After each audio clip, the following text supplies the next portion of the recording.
পুরুষরা যাকে নাম দিয়েছেন ত্রিয়া, কেন দিয়েছেন, কে দিয়েছেন, কেউ তা জানে না।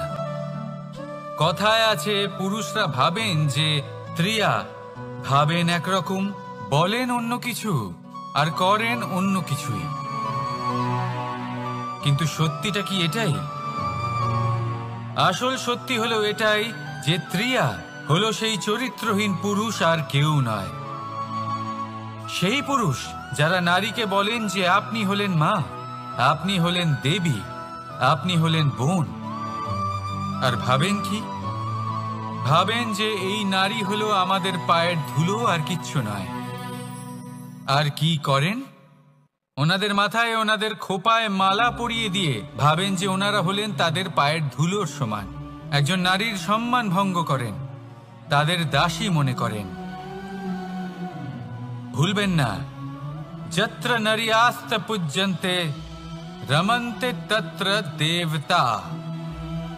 অর্থাৎ যেখানে নারীকে পুজো করা হয় সেখানে ঈশ্বর বাস করেন, আর যেখানে নারীকে অপমান করা হয় সেখানে ঈশ্বর এবং ভাগ্য এই দুই রুষ্ট হয়। মনে রাখবেন, যদি নারী কল্যাণকারী হতে পারেন তাহলে নারী মহাচণ্ডী রূপও ধারণ করতে পারেন। যদি একজন নারী মাতা হয়ে জন্মদান করতে পারেন তাহলে নারী মৃত্যু হয়ে বিনাশও করতে পারেন। যেখানে নারী অপমানিত হবেন সেখানে মহান ভারতও মহাভারতের পথে অগ্রসর হতে পারে। তাই মনে রাখবেন, নারীর অপমান যেন কখনোই না ঘটে। আর যদি কোথাও নারীর অপমান হয় তার অর্থ হলো আপনার বিনাশ আপনার দিকেই আসছে। আর এটা হলো তার প্রথম পদক্ষেপের প্রথম পদধ্বনি। রাধা রাধা। যদি সন্তান কোনো দুষ্কর্ম করে তাহলে সেই অপরাধ শুধু কি সেই সন্তানের? না, যদি সন্তান দুষ্কর্ম করে তাহলে অপরাধী তার মাতা পিতাও, যারা পুত্রমোহর কারণে সেই অনুচিত কাজে তাকে বাধা দেননি। অপরাধী হলেন তার পিতামহ, যিনি নিজের কর্তব্যবোধের কারণে নিজের পরিবারের যত্ন নেননি, যিনি সন্তানকে কখনো শাস্তি দেননি। অপরাধী হলেন তার সেই গুরুও, যিনি নিজের শিষ্যের সেই দুষ্কর্ম দেখেও তাকে প্রতিহত করতে পারেননি। একজন হবু রাজার কর্তব্য হলো নিজের প্রজার কাছে সে যেন এক উদাহরণ প্রস্তুত করতে পারে। কিন্তু যদি এত অনুচিত উদাহরণ প্রস্তুত হয়ে থাকে তাহলে মা বাবার, বাড়ির বয়োজ্যেষ্ঠদের কর্তব্য হলো ওনারা যেন সেটা সেখানেই থামায়,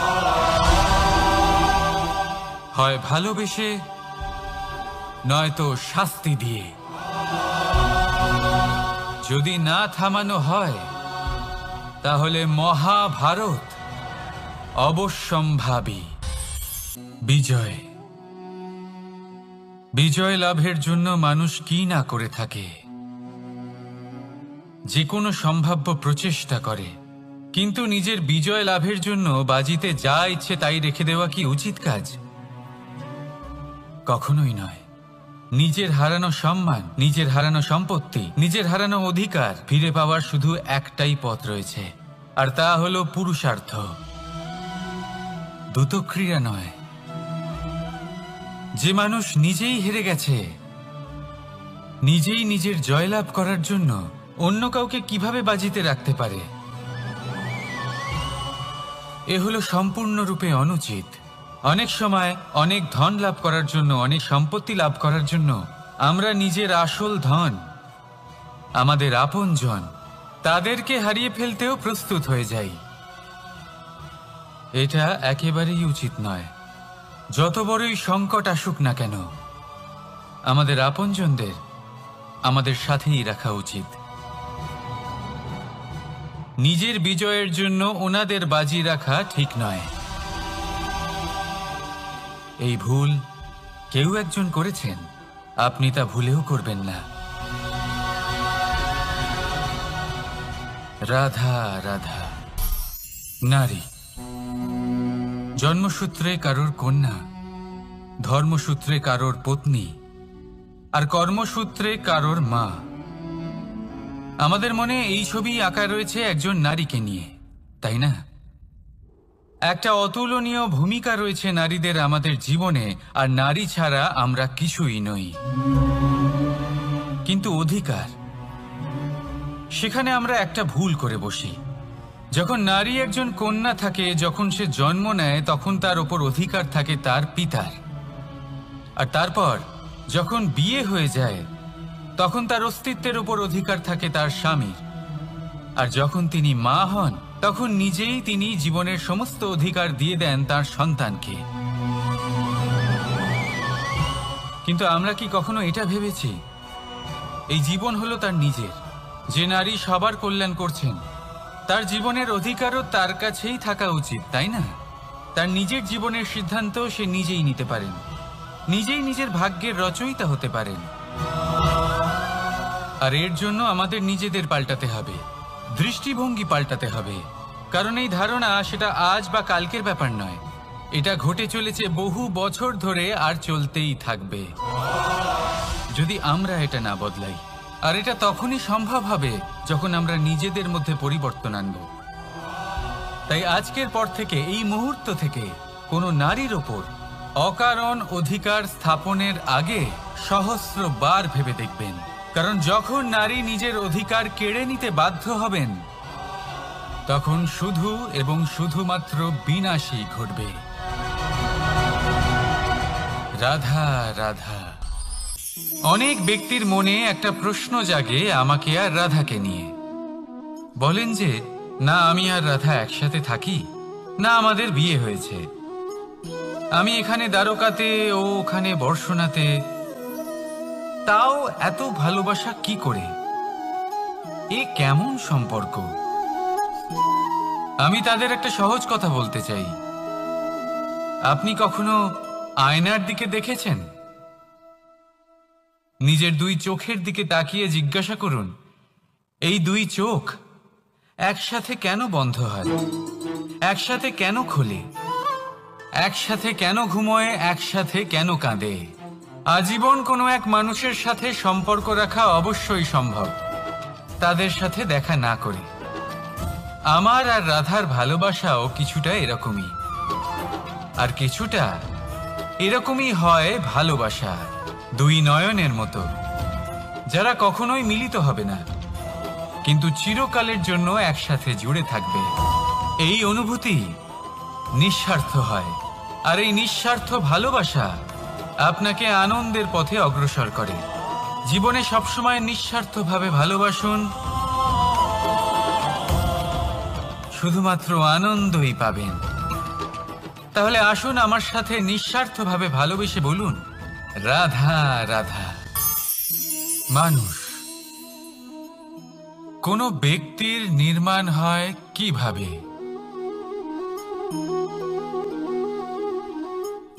কেউ বলবেন পঞ্চতত্ত্বের দ্বারা, কেউ বলবেন আত্মা, দেহ ও চেতনার দ্বারা, কেউ বলবেন ঈশ্বরের কৃপার দ্বারা, তো কেউ বলবেন এই প্রকৃতির পরীক্ষার দ্বারা। না, মানুষের নির্মাণ হয়ে থাকে বিশ্বাস দ্বারা। ব্যক্তি তখনই গড়ে ওঠেন যখন ব্যক্তিত্ব থাকে, ঠিক কিনা? আর ব্যক্তিত্ব তখনই হবে, আর সেরকমই হবে যেরকম বিশ্বাস আপনি নিজের উপরে রাখবেন। যদি আপনি মনে করেন আপনি বিষের ন্যায় হবেন, তাহলে আপনি বিষাক্তই হবেন। যদি আপনি এটা মনে করেন যে আপনি অমৃতের ন্যায় হবেন, তাহলে আপনি অমরই হয়ে যাবেন। যদি আপনি নিজের উপরে বিশ্বাস রাখেন যে আপনি সংসারের সব থেকে উঁচু পর্বতের শিখরে পৌঁছতে পারবেন, তাহলে আপনি অবশ্যই পৌঁছবেন। যদি আপনার এরকম মনে হয় যে আপনি এরকম কখনো করতে পারবেন না, তাহলে এরকম কখনোই হবে না। ভেবে দেখবেন, বিশ্বাসের মধ্যেই বিশ্ব বাস করে থাকে, তো আপনার অস্তিত্ব কেন করবে না? যেমন বিশ্বাস আপনি নিজের উপরে রাখবেন তেমনই আপনি হয়ে উঠবেন। সেই জন্য নিজের উপরে বিশ্বাস রাখুন, আর হ্যাঁ, ভালোবেসে বলুন রাধা রাধা। শত্রুতা, একজন মানুষ অন্য মানুষের সাথে শত্রুতা করে বসেন, দুজন ঘনিষ্ঠ বন্ধু। এমনও এক সময় আসতে পারে যখন এনারা একে অপরের শত্রু হয়ে ওঠেন। এর অনেকগুলো কারণ হতে পারে, কিন্তু মূল কারণ হলো আলোচনা। আগে হ্যাঁ, আপনি যদি কারোর বিষয়ে আলোচনা করেন তাহলে সে আপনার শত্রু হয়ে যেতে পারে। এবার মনে একটা প্রশ্ন আসতে পারে যে এটা কিভাবে সম্ভব হতে পারে? আলোচনা, এটা তো অত্যন্ত জরুরি। যদি আমি নিজের বন্ধুর খারাপ কাজের বিষয়ে আলোচনাই না করি তাহলে সে শুধরবে কি করে? এ কথা সত্যি যে আলোচনা আবশ্যক, কিন্তু তার থেকেও বেশি গুরুত্বপূর্ণ এবং আবশ্যক হলো আপনার এই সিদ্ধান্ত। সিদ্ধান্ত এটাই যে আপনার এই আলোচনা কোন স্থানে করবেন। যদি এটা সবার সামনে করবেন ভাবেন, তাহলে তা অপমানও হয়ে যেতে পারে। যদি এটা আলাদাভাবে করেন তাহলে তা পরামর্শ হয়ে যায়। অপমান কেউ স্বীকার করতে পারেন না, কিন্তু পরামর্শ সকলের ভালো লাগে। তাহলে যদি আপন কারোর জন্য ভালো কিছু চান, কাউকে শুধরে দিতে চান, আর আপনার মনে হয় আলোচনা আবশ্যক, তাহলে সর্বপ্রথম সময়, পরিস্থিতি আর স্থানের কথা মনে রাখবেন, নয়তো এই আলোচনা আপনাকে খুব ভোগাতে পারে। তাহলে আসুন আমার সাথে ভালোবেসে বলুন রাধা রাধা। আপনার জীবনেও কি সমস্যা রয়েছে? অবশ্যই থাকবে। প্রত্যেকের জীবনেই সমস্যা থাকে। প্রত্যেক মানুষ জিজ্ঞাসাও করেন যে এই সমস্যা আসলে কি আর কেন আসে জীবনে। আপনাকে একটা কথা বলে দিই যে সমস্যা আসলে সেটা নয় যা আপনার পথে বাধা সৃষ্টি করে, বরং সমস্যা হলো সেটাই যেটা আপনি তখন দেখতে পান যখন আপনার একাগ্রতা আপনার পথ থেকে, আপনার লক্ষ্য থেকে সরে যেতে থাকে। আর এই সমস্যাগুলি দূর করার জন্য, এর সমাধান করার জন্য একটাই পথ আছে, নিজের সমস্ত ভাবনা আরো একবার একাগ্র করুন নিজের পথের দিকে, নিজের লক্ষ্যের দিকে। আপনার সমস্ত ভাবনা যদি কেন্দ্রীভূত হয় নিজের লক্ষ্যে, তাহলে এই সমস্যা দূরে থাকবে। যদি এরকম না হয়, যদি আপনার মন একটু অন্যদিকে চলে যায়, তাহলে এই সমস্ত সমস্যা আবার সামনে চলে আসে আর বাড়তেও থাকে। দেখুন, যেখানে আপনার লক্ষ্য রয়েছে, বাণ যদি সেখানেই চালাতে হয়, তাহলে দৃষ্টি তো সেদিকেই রাখতে হবে। তবেই তো আপনি সেই লক্ষ্য ভেদ করতে পারবেন। সেই জন্য মনে রাখবেন, সর্বদা লক্ষ্য রাখবেন নিজের পথে, সেই পথেই সামনে এগোতে থাকুন নিজের লক্ষ্যের দিকে। আপনি যত সামনে এগোতে থাকবেন এই সমস্যা তত পিছিয়ে যাবে। তাহলে আসুন আমার সাথে ভালোবেসে বলুন রাধা রাধা। এই পাখিরা সত্যি খুব সুন্দর, আমার খুব ভালো লাগে। আপনি নিশ্চয়ই শুনে থাকবেন যে কিছু পাখির কাছে ডানা অবশ্যই থাকে, কিন্তু উড়তে পারে না। তারা চায় উঁচু আকাশে উড়ে বেড়াতে এবং মেঘেদের সাথে কথা বলতে, করতেই পারে না। এবার এই সংসারেও পাওয়া যায় ঘুড়িও। এদের মধ্যে না জীবন আছে, না প্রাণ আছে, আর না আছে ডানা, কিন্তু এরা আকাশের সাথে কথা বলে, হাওয়ার বেগের সাথে কথা বলে, আনন্দ করে, উৎফুল্ল হয়ে ওঠে, আকাশে জীবনের কিছু মুহূর্ত কাটায়। তার কারণ কি হতে পারে? কারণ হলো সুতো। এই সুতো যদি সঠিক হাতে থাকে, তাহলে এই কাগজের তৈরি ঘুড়িও আকাশের উচ্চতায় উড়ে বেড়াতে পারে। এবার এই সুতো আসলে কি?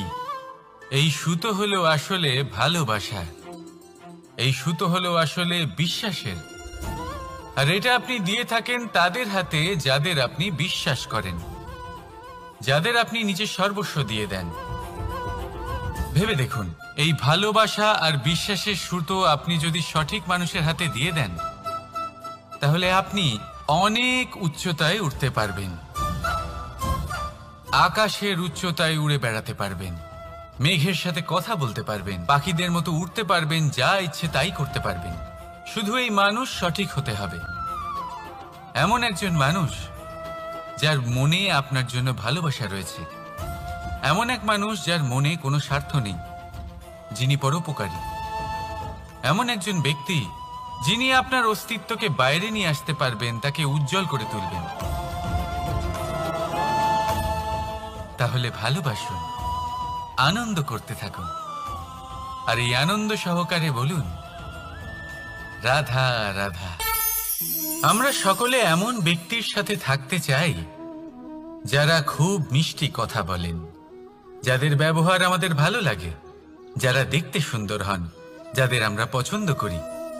আর সবসময় এমন ব্যক্তির থেকে দূরে থাকতে চেষ্টা করি যাদেরকে আমরা পছন্দ করি না, যাদের কথা আমাদের খারাপ লাগে, যাদের কথা একটু কঠোর হয়। আমরা সবসময় চেষ্টা করি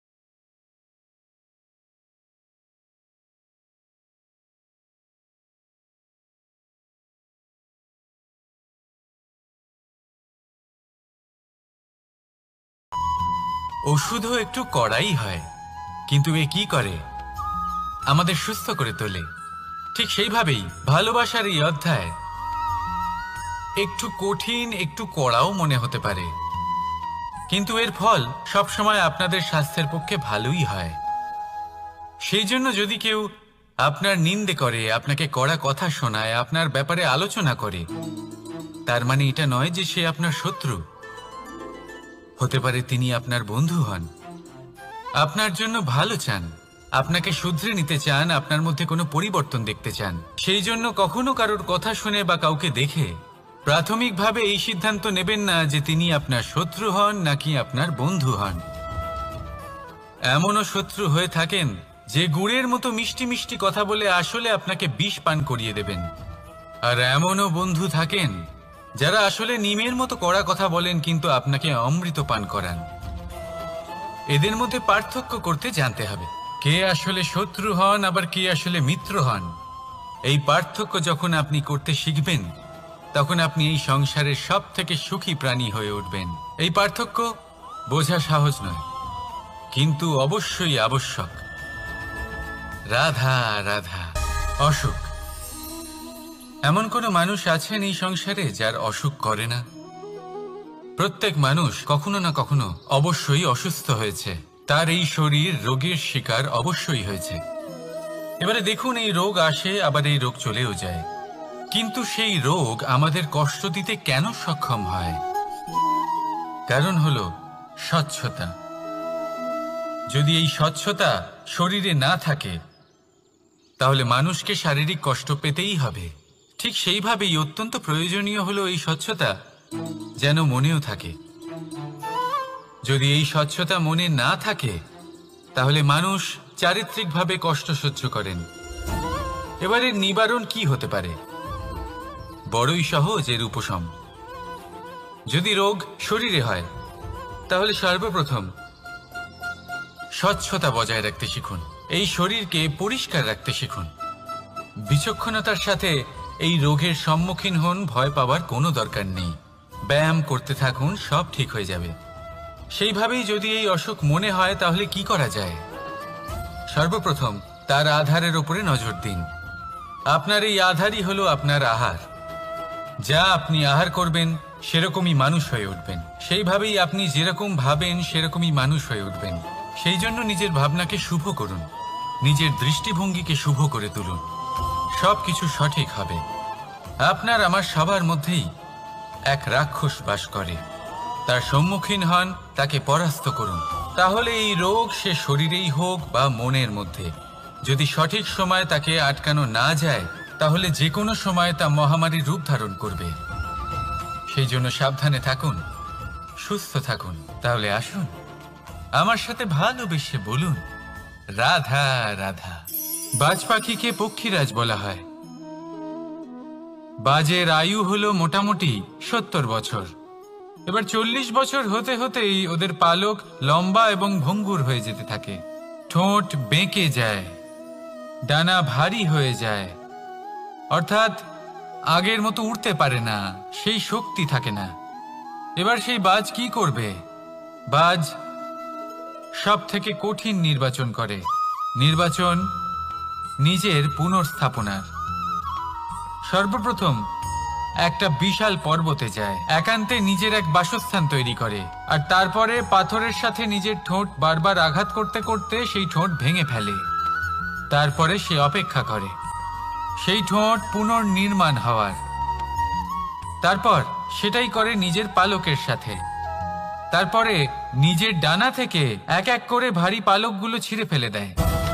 আর তারপর 150 দিনের এই যন্ত্রণা সহ্য করার পরে ও ফিরে পায় নিজের ওড়বার অনন্য ক্ষমতা, সেই শক্তি। আর তারপরে ও জীবনের পরবর্তী 30 বছর বাঁচে। কি বুঝলেন আপনি? যদি ইচ্ছে শক্তি থাকে তাহলে একজন দুর্বলও শক্তিশালী হতে পারে। আপনিও এটাই করুন, নিজের অতীতের যন্ত্রণার বোঝাগুলিকে ত্যাগ করুন আর কল্পনার খোলা আকাশে উন্মুক্ত হয়ে উড়ে বেড়ান। নিজের পুনর্স্থাপনা করুন, তবেই সর্বশ্রেষ্ঠ হতে পারবেন। আর মনে রাখবেন, এই ছোট ছোট পদক্ষেপই বড় বড় শিখরে পৌঁছে দিতে পারে। তাহলে আসুন আর আমার সাথে ভালোবেসে বলুন, রাধা রাধা। আপনি কি কখনো জলকে নিজের মুঠোতে ধরে রাখার চেষ্টা করেছেন? চলুন আজ করা যাক।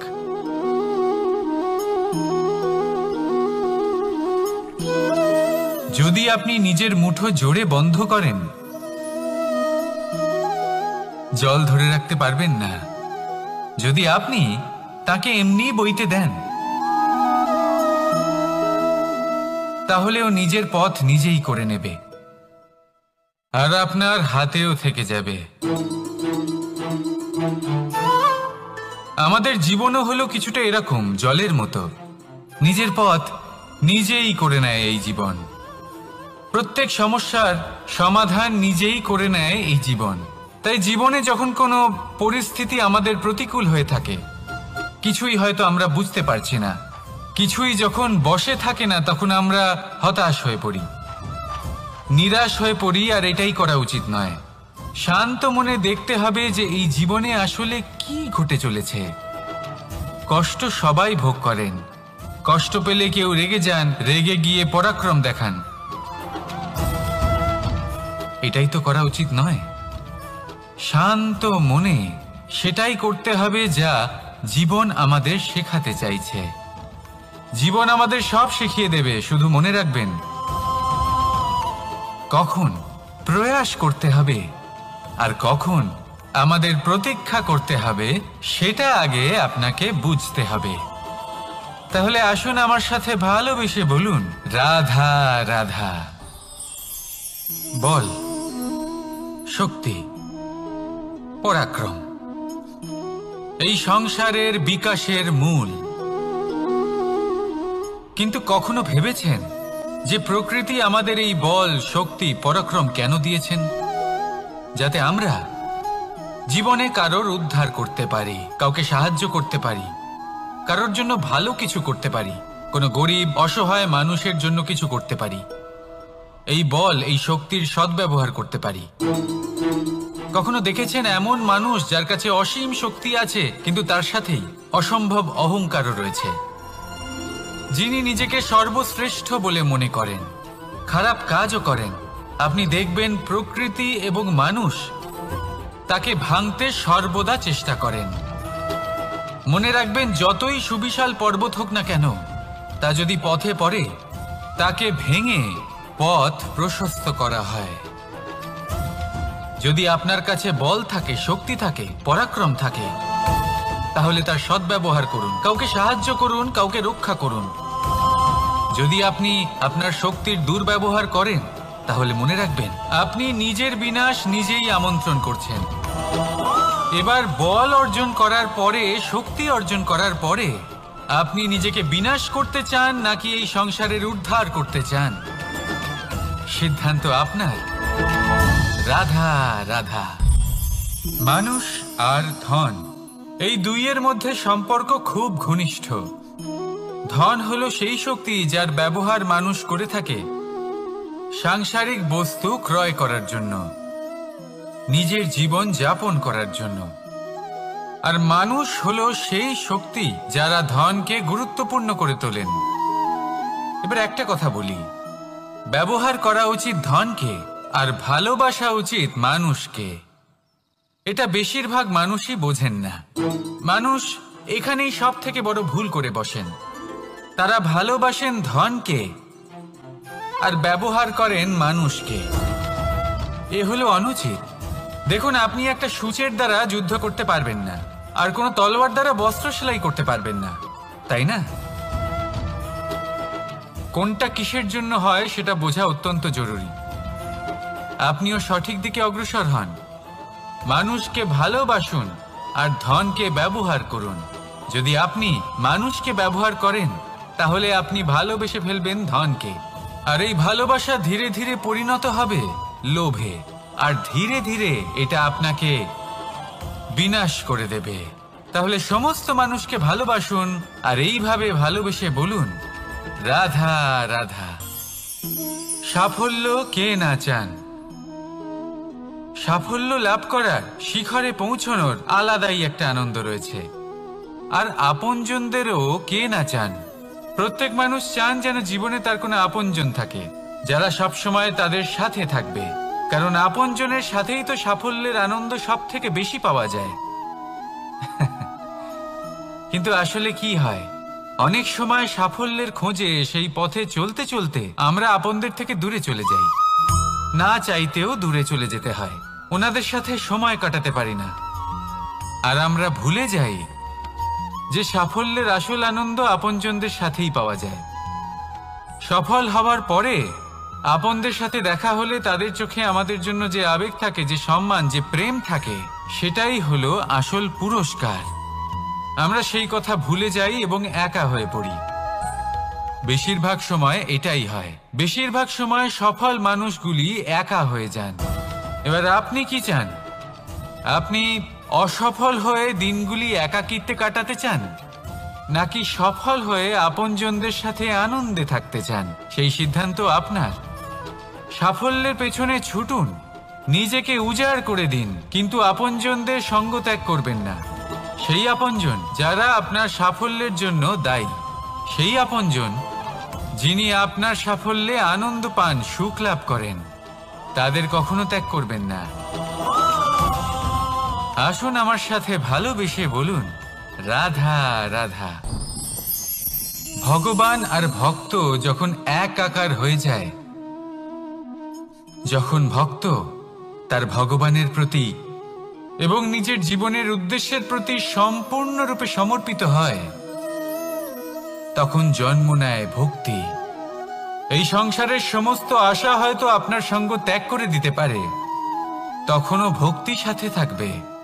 ভক্ত আর ভগবান যখন এক আকার হয়ে যায়, তাদের মধ্যে কোনো পার্থক্য থাকে না। তারা এক হয়ে যায়, এক ব্যক্তিত্ব, এক অস্তিত্ব। সেই জন্য কখনো জীবনে যে কোনো রূপেই, যে কোনো প্রকারেই, যে কোনো ঈশ্বরকে মান্য করুন। মনের মধ্যে শ্রদ্ধা ভাব জাগ্রত করুন, মনে ভক্তি ভাব জাগ্রত করুন। এই সমগ্র সংসারে সব কিছু আপনাকে ছেড়ে চলে গেলেও তখনও এই ভক্তি শুধুমাত্র আপনার উত্থান ঘটাবে। তাই মনে ভক্তি জাগ্রত করুন আর আমার সাথে ভালোবেসে বলুন, রাধা রাধা। শব্দই হলো শূন্য, শব্দই হলো আরম্ভ, শব্দই হলো অন্ত, শব্দই হলো অমর, শব্দই হলো ব্রহ্ম। এই শব্দ হলো অত্যন্ত বিশেষ। কেউ কাঁদলে তাকে হাসিয়ে তোলে, কেউ হাসলে তাকে কাঁদিয়ে দেয়। কারোর মনে উদ্দীপনা জাগিয়ে তুলতে পারে, আবার কারোর মনে কাঁটা হয়ে বিঁধে থাকতে পারে। একটা অত্যন্ত গুরুত্বপূর্ণ কথা যা বোঝা অত্যন্ত আবশ্যক। আপনার মন, আপনার হৃদয় যতই শুদ্ধ হোক না কেন, যতই পবিত্র হোক না কেন, আপনার দৃষ্টিভঙ্গি যতই স্পষ্ট হোক না কেন, যদি আপনার কথা পবিত্র না হয়, যদি আপনার শব্দ শুদ্ধ না হয়, তাহলে তা আপনাকে আপনার কর্মফল ভোগ করতে বাধ্য করবেই। একটা সহজ উদাহরণ দিই, আপনার জীবনে এমন কেউ অবশ্যই থাকবেন যাকে আপনি পছন্দ করেন না, যিনি হয়তো অধর্মী মানুষ, যিনি হয়তো দুর্বুদ্ধি সম্পন্ন মানুষ, কিন্তু তার জন্য অপশব্দ প্রয়োগ করলে তার মধ্যে কোনো পরিবর্তন আসবে না, তার মানসিকতা বদলাবে না, শুধু মনে প্রতিশোধ স্পৃহা জেগে উঠবে, মনে হিংসা জাগবে, আর কিচ্ছু নয়। সেই জন্য নিজের শব্দকে নিয়ন্ত্রণ করুন, নিজের কথা সংযত করুন। শ্রেষ্ঠ থেকে শ্রেষ্ঠতর মানুষকেও সাবধানী হতে হয়, কারণ যদি এই শব্দের প্রয়োগ সঠিক না হয় তাহলে আজীবন মানুষকে নির্বাক হয়ে থাকতে হতে পারে। তাহলে নিজের শব্দ নিয়ন্ত্রিত রাখুন, নিজের কথাকে শুভ করুন, এতে প্রেমবোধ জাগিয়ে তুলুন, আর সেই প্রেমবোধ নিয়েই বলুন রাধা রাধা। বরদান এবং অভিশাপ এই দুই হলো একই মুদ্রার দুটি পিঠ। এই বরদান আমরা অনেক কারণে পেতে পারি, কখনো নিজের পরিশ্রমের কারণে, কখনো নিজের তপস্যার কারণে, কখনো আমাদের পূর্বপুরুষদের কর্ম ও তপস্যার কারণে। কিন্তু এই বরদান কতক্ষণ বরদান থাকবে তা আমরা নিশ্চিত করতে পারি না, তা সুনিশ্চিত করে শুধুমাত্র আমাদের কর্ম। যদি আপনাকে উদাহরণ দিই, আপনি রেশমের কীট দেখেছেন? ও বরদান পেয়েছে যে ও নিজের সুরক্ষার জন্য খোলস বানাতে পারে। এবারও তাতে এত মত্ত হয়ে যায় যে এমন এক আবরণ বানিয়ে ফেলে যাতে সে নিজেই আবদ্ধ হয়ে চাপা পড়ে মরে যায়। এটার তাৎপর্য কি? তাৎপর্য খুবই সরল। গর্ব করা খুবই ভালো, কিন্তু অহংকার করা কখনোই উচিত নয়। যদি অহংকার মনের মধ্যে প্রবেশ করে তাহলে এই বরদান অভিশাপে পরিণত হতে সময় লাগে না। আর যদি কর্মশ্রেষ্ঠ হয় তাহলে অভিশাপও বরদানে পরিণত হয়। তাহলে আসুন শ্রেষ্ঠ কর্ম করুন আর আমার সাথে ভালোবেসে বলুন রাধা রাধা। সুখ, দুঃখ, মৃত্যু, মহামারী এগুলো কখনো বলে আসে না, আবার জিজ্ঞাসা করেও আসে না। এমনই হয় দ্রুত ক্রীড়ার এই খেলায়। এক কারাগারের মতো, একটা মাকড়সার জালের মতো। যেমন একটা মাকড়সার জাল একটা পোকাকে নিজের দিকে আসতে আকর্ষিত করে নিজের চমকের দ্বারা, নিজের গঠন দ্বারা, সেরকমই দ্রুত ক্রীড়ার এই খেলা মানুষকে নিজের দিকে আসতে প্ররোচিত করে। শেষে গিয়ে মানুষ আটকা পড়ে।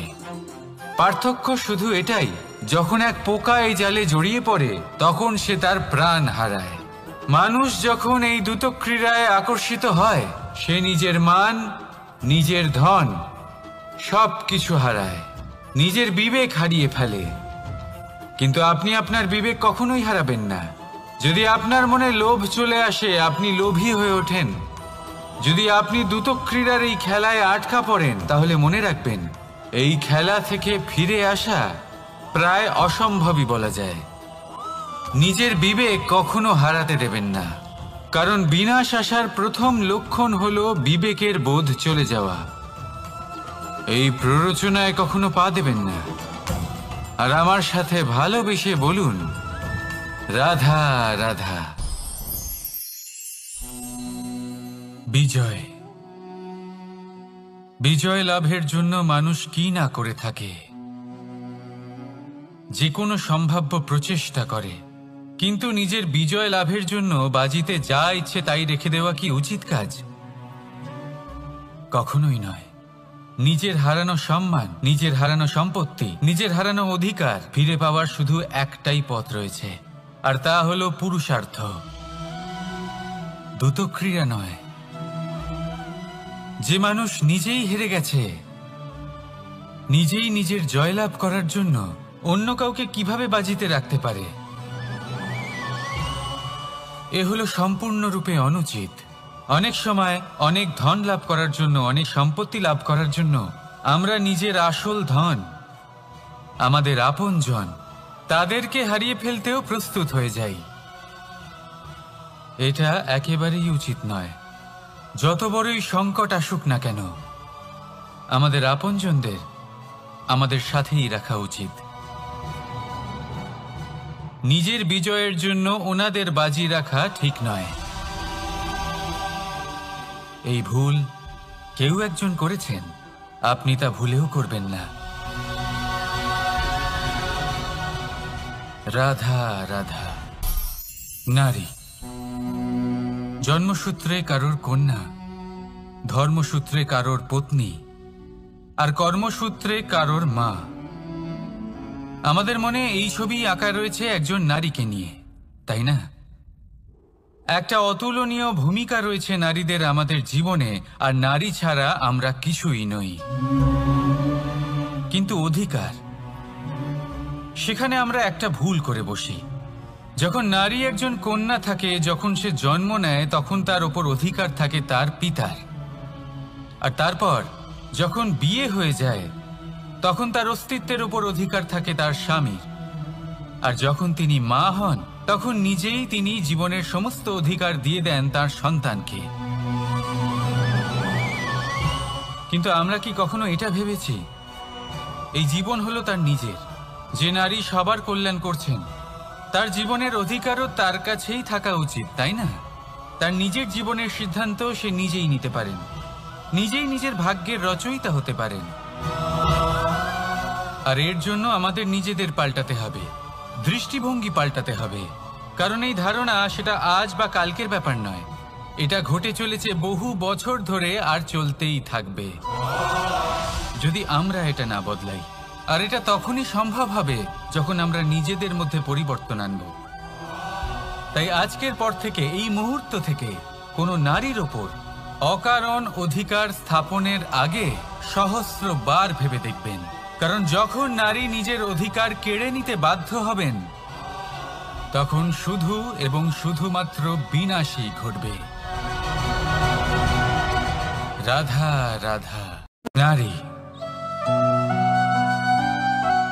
পুরুষরা যাকে নাম দিয়েছেন ত্রিয়া, কেন দিয়েছেন, কে দিয়েছেন, কেউ তা জানে না। কথায় আছে, পুরুষরা ভাবেন যে ত্রিয়া, ভাবেন একরকম, বলেন অন্য কিছু, আর করেন অন্য কিছুই। কিন্তু সত্যিটা কি এটাই? আসল সত্যি হলো এটাই যে ত্রিয়া হলো সেই চরিত্রহীন পুরুষ, আর কেউ নয়। সেই পুরুষ যারা নারীকে বলেন যে আপনি হলেন মা, আপনি হলেন দেবী, আপনি হলেন বোন। আর ভাবেন কি? ভাবেন যে এই নারী হলো আমাদের পায়ের ধুলো, আর কিচ্ছু নয়। আর কি করেন? ওনাদের মাথায়, ওনাদের খোপায় মালা পরিয়ে দিয়ে ভাবেন যে ওনারা হলেন তাদের পায়ের ধুলোর সমান। একজন নারীর সম্মান ভঙ্গ করেন, তাদের দাসী মনে করেন। ভুলবেন না, যত্র নারী আস্ত পূজ্যন্তে রমন্তে তত্র দেবতা। অর্থাৎ যেখানে নারীকে পুজো করা হয়, সেখানে ঈশ্বর বাস করেন। আর যেখানে নারীকে অপমান করা হয়, সেখানে ঈশ্বর এবং ভাগ্য এই দুই রুষ্ট হয়। মনে রাখবেন, যদি নারী কল্যাণকারী হতে পারেন, তাহলে নারী মহাচণ্ডী রূপও ধারণ করতে পারেন। যদি একজন নারী মাতা হয়ে জন্মদান করতে পারেন, তাহলে নারী মৃত্যু হয়ে বিনাশও করতে পারেন। যেখানে নারী অপমানিত হবেন, সেখানে মহান ভারতও মহাভারতের পথে অগ্রসর হতে পারে।